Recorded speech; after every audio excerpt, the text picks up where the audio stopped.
அனைவருக்கும் வணக்கம். நான் பிரபாகரன், ஜோதிடர். நான் சென்னையிலிருந்து பேசுகிறேன். இப்போ என்ன சொல்ல போகிறேன்னா, காதல் திருமணத்தை தான் எப்படி ஏற்படுதுன்னு சொல்ல போகிறேன். கருத்தில் கொண்டு பயன்பெறுக. ரிஷபம், கடகம், சிம்மம், துலாம், மீனம் ஆகிய 5 ராசிகளும் ஒன்றுக்கொன்று சம்பந்தம் பெறும்போது அந்த ஜாதகர்களுக்கு காதல் வசம் ஏற்படும்.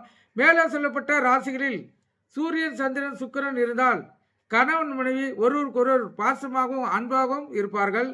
சுக்கிரன் துலாத்திலிருந்து மற்ற கிரக நிலைகள் கூடி வருமானால் அவருடைய திருமணம் காதல் திருமணம் தான் அமையும். கருத்தில் கொள்ளணும். சூரியன் சிம்மத்தில் இருந்தாலும் அவங்களுக்கு காதல் திருமணம் தான். ஆதி காலத்தில் 8 விதமான திருமணங்கள் இருந்தன. அதில் ஒன்று தான் இந்த காந்தர்வ விவாகம் என அழைக்கப்படுகிறது. இக்காலகட்டத்தில் காதல் திருமணம் தான் அந்த காந்தர்வ விவாகம். கருத்தில் கொள்ளுங்க. நன்றி, வணக்கம்.